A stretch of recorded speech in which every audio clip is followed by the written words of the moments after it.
So marital commitment. So sexual purity. If you're not married, stay pure, because it will do more damage if you sleep around later when you decide to get serious with somebody. Always. I dealt with this personally. This is not coming from somebody who doesn't know what they're talking about. This is somebody who has experienced it themselves. I'm telling you, it's not worth it. That pleasure seeking, it only lasts for a moment, and you will wish it never took place. A marital commitment. When you step into a marriage, you need to be committed to them. You need to have a commitment and a covenant with them, and you need to stick around and stay with it in spite of the chaos that happens, and make God number one in your marriage, and you can sustain and last through it all, no matter what comes your way, because you're having God, real love, not a synthetic love that's based on sex, but because you have love, you get to take pleasure in that love in the proper context of marriage. And number 3 is love and respect for others. The Bible instructs believers to show love, to show respect, and kindness to each other. In hookup culture, there can sometimes be a lack of respect, not sometimes, but most of the time, where it's just another notch on your bedpost. It's not anything with depth. And I don't know if you recognize this or not, but God is a God of relationship. He even said in his word that if you are at the altar and someone has done something wrong to you, not you to them, but them to you, to stop, go reconcile with that person. So you, the one who something has been done wrong to you, you need to go and make it right. That's the opposite of what our fleshly minds think. It's crazy how so many things in the Bible that is good for us and healthy for us and will make us succeed and better, well-rounded individuals always feels the opposite of what we should do. Like pray blessings on your enemy. No, Lord, I think I'll pass. I mean, that's my flesh. Love and respect each other. Sorry, I jumped ahead of my notes. The lack of respect or care of the other people involved. So you don't care, you don't call. You know what I'm saying? One night stands. That's a common expression, and it's the center of hookup culture. You get what you want, send them on their way. Don't think about it twice. Focusing on personal gratification rather than mutual consent, care, or respect. The Bible would encourage treating others with kindness and respect, as seen in the passage in Philippians 2-4. Now we're going to watch this video, and this is Will Smith. Hold on. This is Will Smith and his wife, Jada. And we're not going to cover where he slapped Chris Rock in the face. That's what he gets for being the loudmouth. But anyways, so this is the same YouTube channel. I highly, highly, highly recommend you go check this guy out. But he covers a few interviews with Will Smith and his wife. Now, they have some issues. They have, in my personal opinion, from a Christian perspective, they have some issues because they're not staying pure sexually. They're not committed in their marriage, and their love and respect for each other, even though they try to paint it up. Now, in Will Smith, in just a second when he's talking, to me, it sounds like the woman can't keep it in her pants, and he went along with it to keep peace in the house because there would be too much damage if they divorced. I don't know if that's the case, but just listen to this interview, and you'll know exactly what I'm talking about. And then we're going to wrap it up, and we're going to talk about self-control. Last year, Will and Jada Smith had a public conversation in which they talked about how their marriage was almost over, and it was at that time that Jada had an affair with a young rapper. Yeah, I really felt like we could be over. We were over. Now, during the interview, Will seemed to be visibly hurt by the situation. But this year, he's expressed his contentment and his approval of it. In a recent interview with GQ magazine, Will talks about how him and Jada now have an open marriage where they're able to sleep with other people, and how for them, keeping the marriage open is the highest form of love.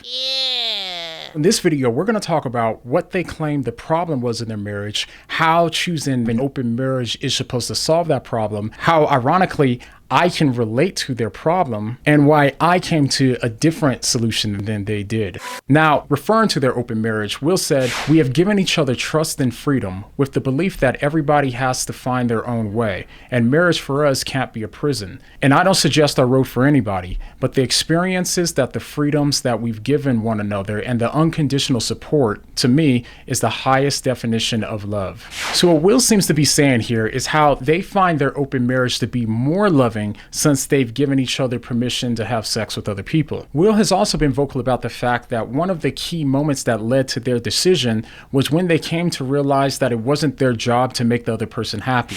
Jada and I realized that we were on individual journeys. And it feels so good to get to that space where you're not complaining and worrying and demanding that a person be a certain thing Yeah, he lost his train of thought because it didn't make any sense what he was saying. I'm just going to say that right now because he was fumbling big time because it does not make any logical sense what he's trying to say at all. Nothing. It doesn't add up. But that's the mindset of I can do anything. We can be in a relationship without being in a relationship. It's damaging. Like look at his face right now. Just the way that it's paused. The guy looks like he's in pain. He's trying to think right now, like, what could I say in front of all these people that will not make me look like a fool? Chances are too late. Sad. Sort of satiate your ego deficiencies, you know? It is not your responsibility to make your wife happy, right? Carlton? No, sorry. Just like it's not my wife's responsibility to make me happy. It's my responsibility. That was a Fresh Prince of Bel-Air reference, if anybody knows what that is. Responsibility. Not the new one. Had to turn that off because of language. To make me happy, and it's her responsibility to make her happy, and then we're going to come together and build on that happiness. Now that's true before you're married, but it's like now you may have your own system, your own thing, the way you do things. But in my house, we share a bank account. Now I have my business bank account and all that stuff set aside because it's business. It's not my personal account. Why? Because anything like this that leaves question to the other party, it makes them question the validity of what you say to them. So they're trying to frame it up as, oh, this is working out. This is great for us. I'm telling you right now, the intimacy cannot be what it was before they branched out and did their own thing. And the only reason they did that is because she stepped out, and I'm sure that he felt that he had to do it to keep her. That breaks my heart for that, man. I think from these interviews and also from other interviews that we won't play here, we can start to not only understand what they understood to be the problem in their marriage and why they chose an open marriage as the solution, but we can also start to understand ourselves better when we find ourselves experiencing similar problems. Let me explain. So when I think about it, when you go all the way back to the beginning, it seems that Will and Jada started their marriage with an assumption that most of us millennials also have about marriage. And that's the assumption that marriage is fundamentally about happiness and being happy. Did I mention that earlier? Happiness and being happy. So the hookup culture is about self-gratification, to be happy, to do whatever makes you happy. So them to find happiness, they're using sleeping with other people as a means of that's how we have to be happy. Do you see how twisted that is? And how that's just a raw, real manipulation of love and what relationship and what covenant should be about in a marriage? That's crazy.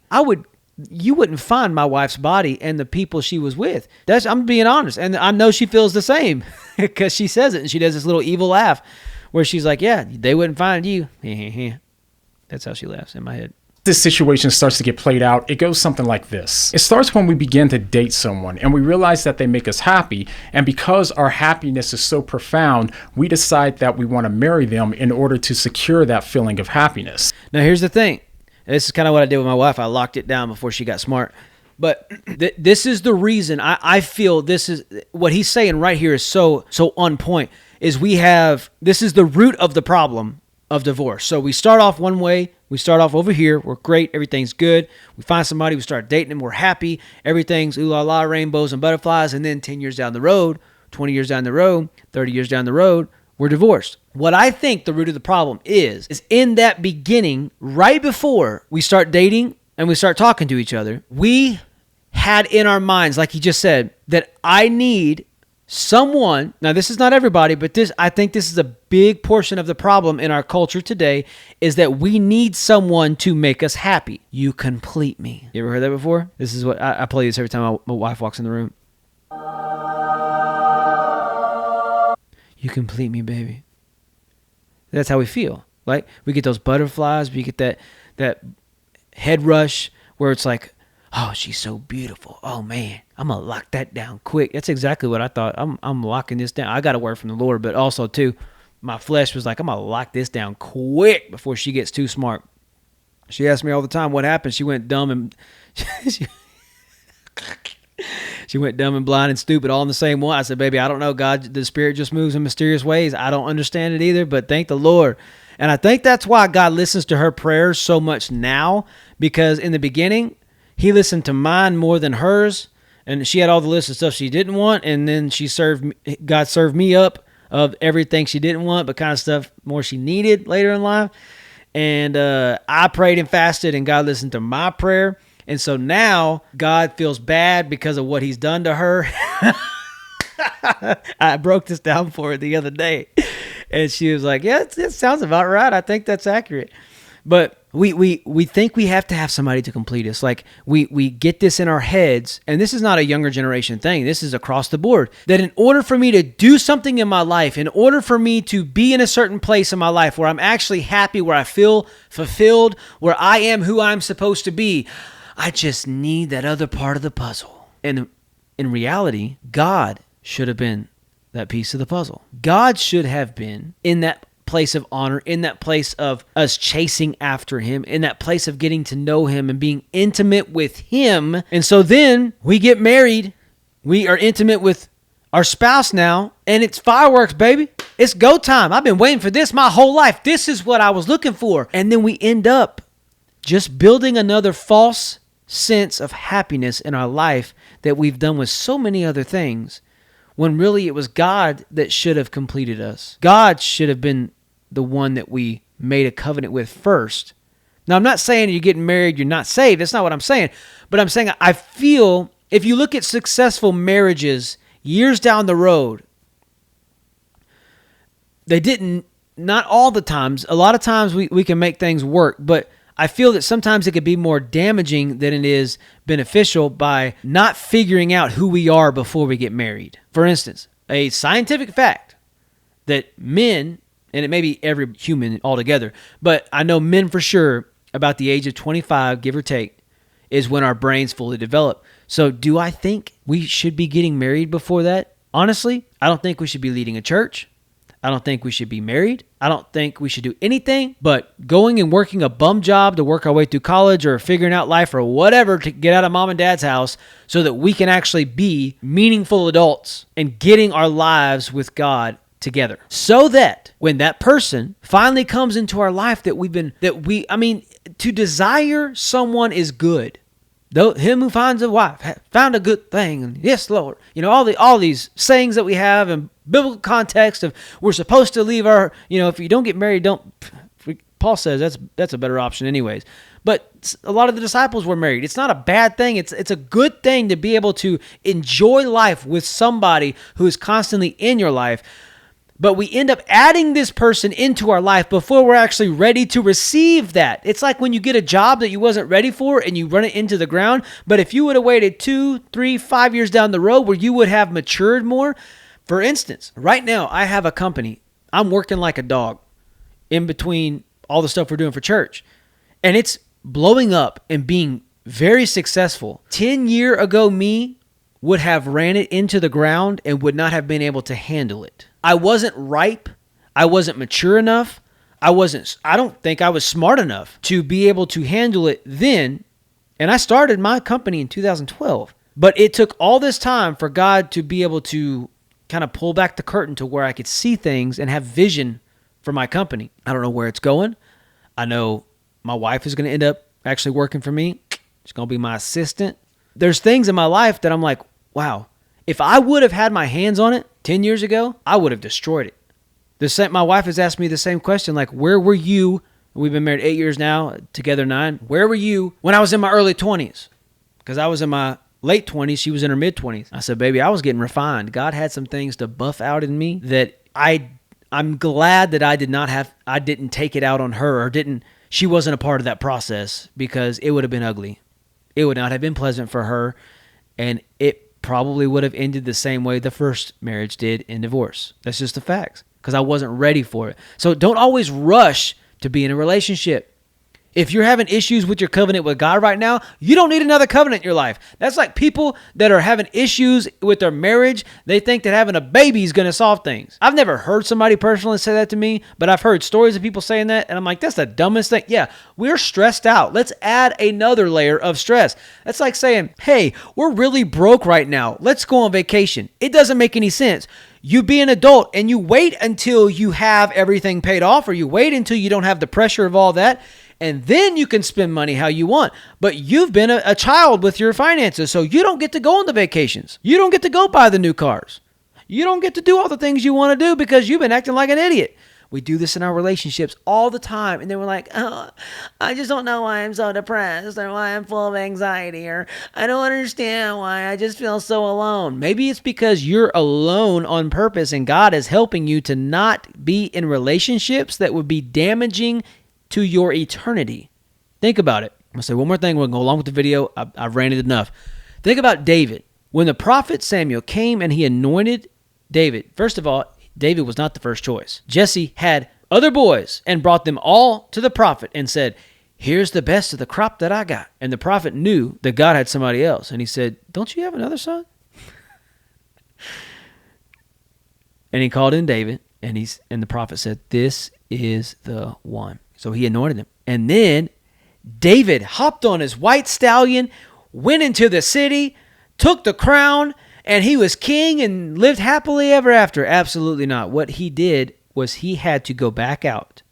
Think about this. Just put yourself in his shoes for a second. We always talk about David slaying the Goliath and all these other things. And yes, I'm going to slay my giant just like David did with 5 smooth stones and a slingshot. Amen. But we never talk about the time where he went out there after being anointed as king. So he had the right as being anointed. I don't know how all that system works. I haven't studied this. I'm just talking out of my wazoo right now. But I know that when you're anointed to be king, you next, bro. That throne is as good as yours. But God didn't tell the prophet to grab David and go to the kingdom. He didn't tell David's dad that. What did David have to do? David had to do what most of us are not willing to do right now in our lives. To go out into the field and work where God has put us and be faithful over whatever we're over. Think about it. David did not go into the kingdom and take over. What he did was he went out into the field.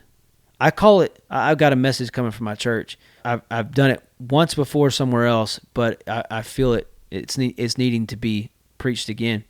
Better this time, I'm sure. A field of waiting. A field of waiting. Man, I can't stand the ER in the hospital or the DMV. Like, there's absolutely no reason it should take that long to get into anywhere. But for some reason it does. I don't understand it. It is a mystery to me. I want to throw punch every person in there. If you work in the ER, I apologize. But come on. We're dying. And you're taking forever to get us inside. Anyways, back to what I was saying. We don't want to wait. We want, as soon as we're told something, we want God to do it now, to do it in our will, to do it in the way that we think it needs to happen, and to hurry up. Because I got things to do. Am I the only one? I know you probably feel exactly the same way, or have felt exactly the same way. When God gives you a word, or God gives you a feeling, or God gives you a burden in your heart, or a call on your life, and you don't. I have lived this so many times. And the biggest time before we came to this church over here is it was over a year that I was talked to about coming to this church, and I never heard anything again for a year.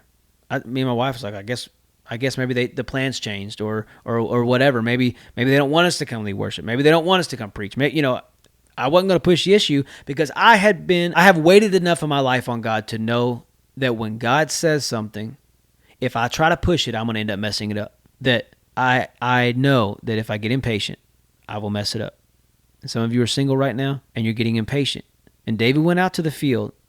And he had exactly what he already had. He didn't have anything else special. But what he did is he went out there and he fine-tuned the skills in a place that was not the battlefield, but a place that God placed him to wait and to become refined so that he could go fight the battle that others could not fight in a different setting later. Think about that. What are you trying to push through? What are you trying to hurry and get God to hurry and do in your life? And you're like, God, well, I ain't got enough time. Blah, blah. Whatever. We can walk our way through so many excuses till we find the right one that fits the best and makes us feel the best.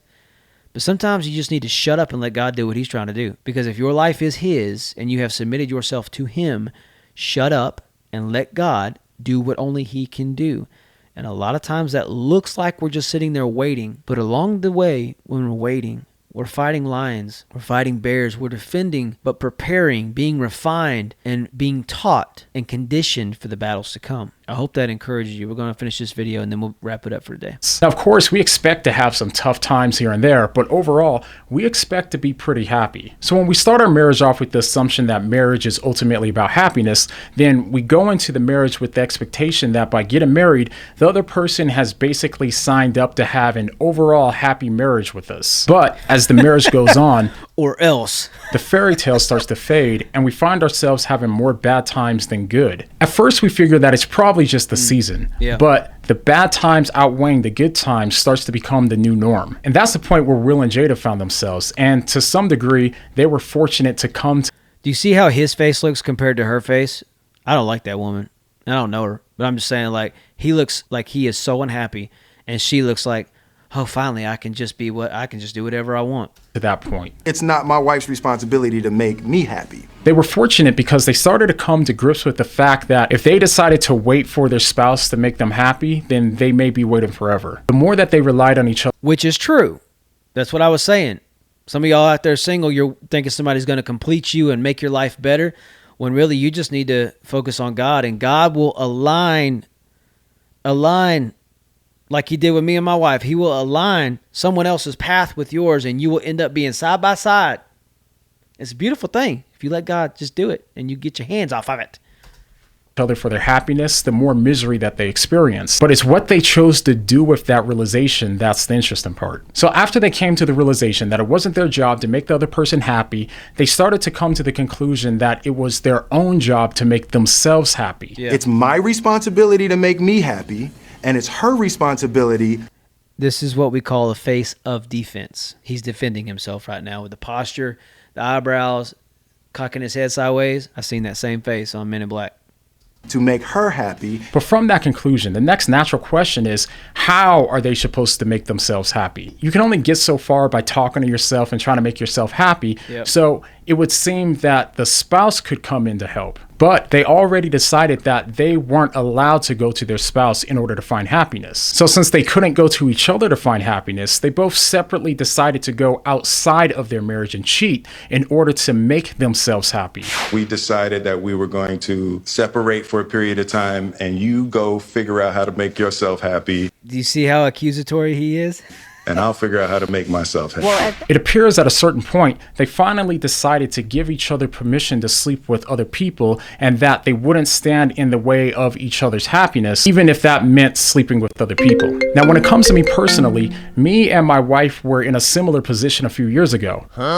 No. Not that we were in an open marriage, but that we too realized our inability to make the other person happy, and it drove both of us crazy. But as we grew in our faith together, I started to realize the benefit of being in a Christian marriage and how it actually helped to rectify that same issue. The more that my wife and I contemplated the message of the gospel and what that meant for our lives, we both started to slowly come to the realization that our expectations started to shift, and that our ultimate peace and happiness and joy ultimately came from God. I realized that my joy and happiness and peace didn't come from my wife, but ultimately it came from a better understanding of who God is, how much he loves me, and what he did for me on the cross to demonstrate his love for me. And so when those inevitable times came when our spouse didn't have much to give for whatever reason, we were able to draw love from the source of love himself. I heard Tim Keller put it this way, and the way he punts it really resonates with me. He talks about how you can only give out large amounts of money if you have a different source of income that's paying you more than you're giving out. And likewise, if you don't have another source of money that's paying you well, then you won't be able to afford to be so generous with the money that you do have. You'll be more concerned with the amount of money that you're giving out, and you have to watch that money very carefully. In a similar way, this is how love is. You can be generous with your love only if you're getting an enormous amount of love from somewhere else. So in this sense, Will and Jada are right that you need to have another source of love in order to feel fulfilled in your marriage and to be in a position where you can give out large amounts of love to one another. So this is what happens when you're in a relationship and you are trying to draw your happiness from a spouse. It only ends up where you come up empty. Why? Because a spouse, a person, Listen to me. A person cannot satiate you. A person's relationship, a person's love, even though it is good and it can be great, if you depend on that person, everybody that you know in some time, they will fail you, they will lie to you, they will misuse your love, they will mistreat you in some way. Not always on purpose. A lot of times, especially somebody that's very close to you and you have a good, especially a spouse, and you have a healthy marriage, they can sometimes hurt you by accident. But it still hurts. So I want to challenge you with this before we sign off today, because I got to go. I got to head to the church. By the way, if you're in town, come to prayer meeting, 7 o'clock Central Time. So actually, I was going to do my last point. I forgot. The hookup culture, one of the main reasons is self-control. Galatians 5:22-23. It lists self-control as being one of the fruits of the Spirit, indicating that the practice of restraint and moderation should be a part of, just like all fruit of the Spirit, in a healthy Christian's life. If you want to be fulfilled and you want to be living your life according to the Word of God, you have to show and display self-control. And hookup culture is not about self-control. It's about controlling, manipulating a situation, instant gratification. And so if you know somebody who's living this way, they're having issues in their marriage, they're having issues in relationships, love them enough to say, hey, are you doing things just to get what you're wanting and only thinking about what you need and what you want and what you have to get? Or have you thought about what you can give in the situation? A lot of times when you get into marriage and you're fighting, one thing that I've learned is that the fight continues. Now, I understand some people are so vindictive and they just keep pushing and pushing and pushing. But it's hard for someone to fight you and argue with you if you're not feeding into it. That's fair. So make sure if you enjoyed today's live stream, or if you're watching this later and enjoyed the video, make sure to click the link below where you can subscribe to podcasts that we put out every month. We're actually in the process right now of doing an interview coming up in the next couple of weeks, so make sure you subscribe to the YouTube channel, join our Facebook group, give a like and a thumbs up, share this video with somebody to encourage them and help a brother or sister out, as well as there's links down below where you can give a one-time or a monthly to support the channel. Thank you so much, and I will see y'all next time. God bless you.